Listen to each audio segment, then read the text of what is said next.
शताब्दी के सबसे बड़े अपराधी कहे जाने वाले रंगा और बिल्ला ने अपनी पूरी लाइफ में कई खतरनाक कांड किए। हद तो तब हो गई जब उन्होंने एक ऐसे जुर्म को अंजाम दिया जिसको जानकर पूरा देश उनसे नफरत करने लगा। यहाँ तक कि उनके घर वालों ने भी उनकी डेथ बॉडी लेने से इनकार कर दिया। आइए जानते हैं इन दोनों दरिंदों की कहानी को।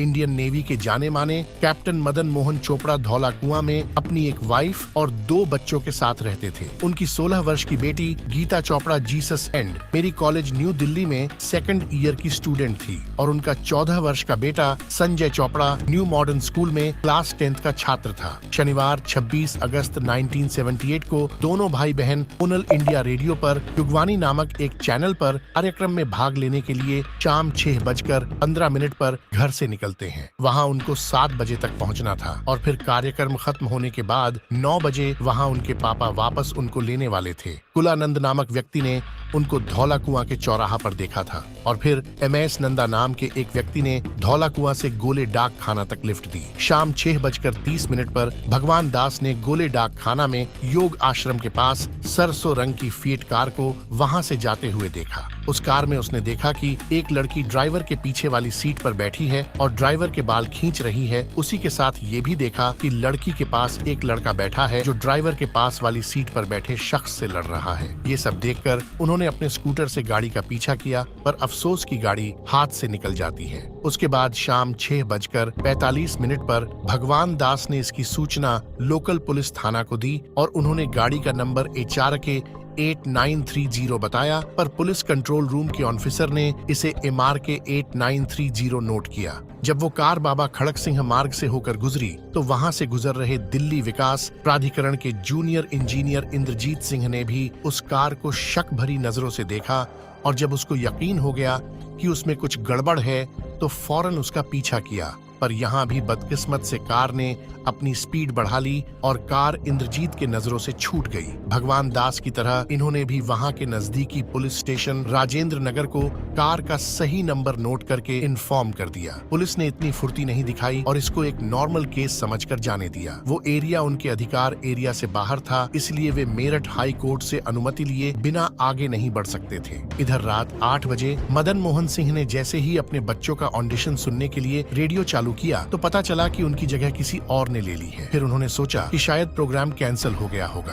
फिर वो अपने दोनों बच्चों को वहां लेने चले गए। वहां से जो जवाब मिला उससे उनके पैरों तले जमीन ही खिसक गई। वहां के एक स्टाफ ने उनको कहा कि उनके बच्चे अभी तक वहां आए ही नहीं हैं। कैप्टन मोहन के मन में कई ख्याल आने लगे कि कहीं दोनों भाई बहन किडनैप तो नहीं हो गए। दरअसल बात ये है कि जिस कार को भगवान दास और इंद्रजीत सिंह ने देखा था उसमें और कोई नहीं बल्कि गीता चोपड़ा और संजय चोपड़ा ही थे। उन दोनों का किडनैप हो गया था। किडनैपर कोई और नहीं, उस समय के खतरनाक मुजरिम रंगा और बिल्ला ही थे। इन सब से बेखबर मदन मोहन सिंह ने अपने दोनों बच्चों को ढूंढना बरकरार रखा। दोनों किडनैपर रात 10:15 पर DHI 280 नंबर की कार में विलिंडन हॉस्पिटल गए क्योंकि बिल्ला के सर पर बहुत गहरी चोट आई थी। उन दोनों ने हॉस्पिटल में अपना एड्रेस और नाम दोनों गलत बताया था।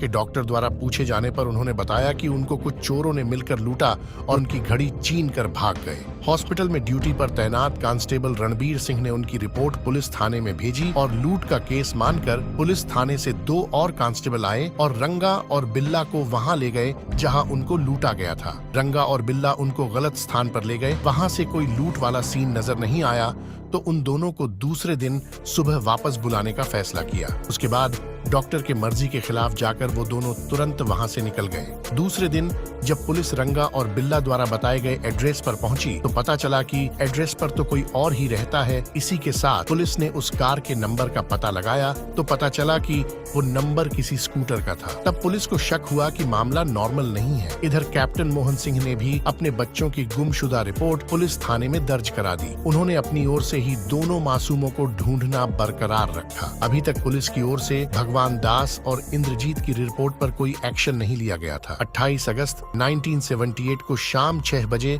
दिल्ली रिज पर एक धनी राम नाम का चरवाहा अपनी गाय चरा रहा था। उसने वहां 2 किसी बच्चों के शव देखे और फौरन पुलिस को सूचना दी। पुलिस ने दोनों डेड बॉडीज को अपने कब्जे में ले लिया। ये बात मदन मोहन सिंह को बताई गई और वो भी अपनी पत्नी को लेकर वहां आ गए।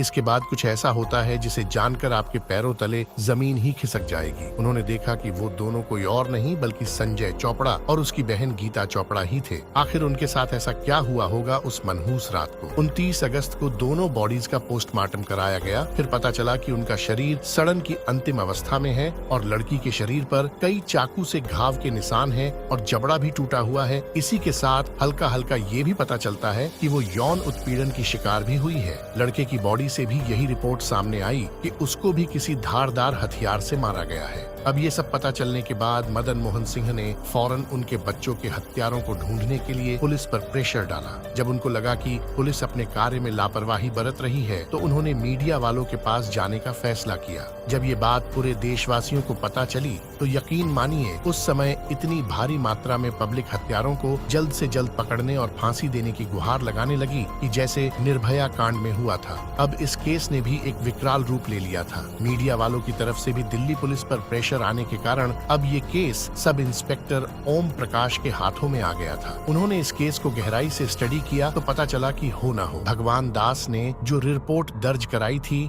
और इंद्रजीत ने जो रिपोर्ट दर्ज कराई थी उन दोनों का कोई ना कोई संबंध जरूर है, क्योंकि उन दोनों की रिपोर्ट में सेम कार का जिक्र किया गया है और उन दोनों कारों का नंबर भी एक ही है। बस केवल HRK 8930 की जगह MRK 8930 था। जब इस केस का पता भगवान दास को चला तो उन्होंने भी उन दोनों दरिंदों का स्केच बनाने में मदद की। फिर पुलिस को पता चला कि ये तो रंगा और बिल्ला है जिनको मुंबई पुलिस कई दिनों से ढूंढने की कोशिश में है, पर हर बार नाकाम हो जाती है। इनके खिलाफ कई FIR दर्ज है। तब दिल्ली पुलिस ने इनकी फोटो अखबारों में छपवाई और इनके ऊपर इनाम का प्रावधान भी रखा। दोनों का स्केच देखकर जिस डॉक्टर ने बिल्ला का इलाज किया उसने भी पुलिस की बहुत मदद की। काफी कोशिशों के बाद वो कार मजलिस पार्क में पाई गई और जब कार के मालिक का पता लगाया तो पता चला कि ये कार किसी अशोक शर्मा नाम के एक शख्स की है जो 6-7 सप्ताह पहले चोरी हो गई थी, जिसकी रिपोर्ट भी दर्ज कराई गई थी और उस कार के नंबर कई बार बदले गए हैं। कार की फोरेंसिक रिपोर्ट से पता चलता है कि उस कार में जो बालों के सैंपल मिले हैं वो गीता चोपड़ा के बालों से मैच करते हैं और इसी के साथ कार में खून के धब्बे भी नजर आए जिसका ब्लड सैंपल संजय और गीता के ब्लड सैंपल से मैच होता है और कार के स्टीयरिंग पर जो फिंगरप्रिंट मिले हैं उसके सैंपल हॉस्पिटल में जो बिल्ला का एक्सरे निकाला गया था उससे मैच हो गए। अब केवल दोनों मुजरिमों को जेल के पार ले जाना था, इसलिए सारे अखबारों में और मीडिया पर उन दोनों के फोटो को पब्लिश करवाया गया। 8 सितंबर 1978 को रंगा और बिल्ला कालका मेल ट्रेन में चढ़ गए। जिस डिब्बे में वे दाखिल हुए वह सैन्य कर्मियों के लिए आरक्षित था, इसलिए उन्हें अपना पहचान पत्र दिखाने के लिए कहा गया। उन्होंने सेना के जवानों के साथ हाथापाई शुरू कर दी। एवी शेट्टी ने उन्हें एक अखबार की तस्वीर से पहचाना। फिर उन्हें नई दिल्ली रेलवे स्टेशन पर इंस्पेक्टर VP गुप्ता को सौंप दिया गया। उनके बैग की तलाशी लेने पर पुलिस को एक तलवार मिली। उनके कपड़ों पर खून के धब्बे पाए गए। उनकी जांच करने वाले डॉक्टर को उनकी बाहों और शरीर पर चोट के निशान मिले, जिनमें से कुछ हाल ही में हुई हाथापाई के थे। उन्हें अलग अलग जगह ले जाया गया, जहां पुलिस ने सीतानगर में एक किराए के कमरे से एक तलवार बरामद की जहां वे रह रहे थे। पहले तो हर दोषी की तरह दोनों ने भी निर्दोष होने का दावा किया। बिल्ला ने दावा किया कि वह 25 अगस्त से 1 सितंबर तक बॉम्बे में था, लेकिन जब सारे गवाह और सबूत उनके खिलाफ पेश किए गए तो दोनों ने अपना गुनाह कबूल कर लिया और अपनी पूरी कहानी सुनाई कि वे एक चोरी के केस में पकड़े गए थे। फिर मुश्किल से पुलिस के हाथों छूटकर वे एक अन्य व्यक्ति के साथ कार में सूरत भाग गए। वहां उन्होंने कार छोड़ दी और अहमदाबाद के लिए बस पकड़ ली। इसके बाद उन्होंने दिल्ली के लिए ट्रेन पकड़ी। 17 अगस्त को उन्होंने एक कार चुराई, लेकिन अच्छी हालत में न होने के कारण उसे छोड़ दिया। 18 अगस्त को रंगा रक्षाबंधन पर अपनी बहन से मिलने के लिए पानीपत गया था। 19 अगस्त को उन्होंने एक और कार चुराई और उसकी प्लेटें बदल दी, लेकिन उसकी गति खराब होने पर उसे छोड़ दिया। उस दिन अपराध में इस्तेमाल की गई कार अशोक होटल से चोरी हो गई थी और उन्होंने उसकी प्लेटें बदल दी थी। 24 अगस्त को उन्होंने मजलिस पार्क में मकान किराए पर लिया। उन्होंने तय किया कि वे अगले दिन एक जोड़े का अपहरण करेंगे, फिर उन्हें अपने घर ले जाने के लिए मजबूर करेंगे ताकि वे उसे लूट सकें, लेकिन कार में घूमते समय उन्हें कोई शिकार नहीं मिला। 26 अगस्त को पूरे दिन घूमने के बाद उन्हें भाई बहन मिले और उन्हें लगा कि वे एक अमीर परिवार से हैं। उन्होंने उन्हें लिफ्ट की पेशकश की और बच्चों ने स्वीकार कर लिया। बिल्ला ने पहले ही भीतरी दरवाजे के हैंडल ढीले कर दिए थे। फिर उसने उन्हें बाहर निकाला। बच्चे बिल्ला से झगड़ने लगे, जिसके बाद बिल्ला ने छोटी कृपाण से उन्हें डराने की कोशिश की। इसके बाद उन्होंने कार को बुद्ध जयंती पार्क में पार्क कर दिया। उन्होंने कार का नंबर बदलकर DHI 280 कर दिया। बच्चों से उनके माता पिता के बारे में पूछा गया। उन्होंने उत्तर दिया कि उनके पिता एक नौसेना अधिकारी थे। रंगा ने सुझाव दिया कि बच्चों को छोड़ देना चाहिए, क्योंकि पिता के पास शायद ज्यादा पैसा नहीं होगा, तो किडनैप करने से कोई फायदा नहीं होगा। बिल्ला ने बच्चों को बताया कि लड़की का इस्तेमाल डकैती में किया जाएगा, जिसमें वह पालम हवाई अड्डे से आ रहे एक जौहरी की कार को रोककर लिफ्ट मांगेगी। उसके बाद उन्हें जाने दिया जाएगा। वे एक कच्ची सड़क पर चले गए और फिर लड़के को वाहन से लगभग 100 गज दूर ले गए। रंगा को बिल्ला ने लगभग 3 फीट लंबी कृपाण से लड़के पर हमला करने के लिए मजबूर किया था। एक झटके के बाद रंगा आगे नहीं टिक पाए। बिल्ला ने कृपाण छीन ली और लड़के पर कई वार किए। लड़का मर गया। रंगा ने ब्लेड साफ किया तो बिल्ला ने बच्ची के साथ दुष्कर्म किया। जब लड़की के साथ दोबारा दुष्कर्म किया जा रहा था तो उसने कृपाण उठाई और बिल्ला के सिर पर दे मारी। लड़की सड़क की ओर भागी, लेकिन रंगा ने उसे पकड़ लिया। उन्होंने उसे कपड़े पहनाए और उससे कहा कि वे उसे उसके भाई के पास वापस ले जा रहे हैं। जब वह आगे चल रही थी तो बिल्ला ने उस पर पीछे से हमला कर उसे मार डाला। इसके बाद उन्होंने लड़की को झाड़ियों में फेंक दिया और चले गए। ज्यादा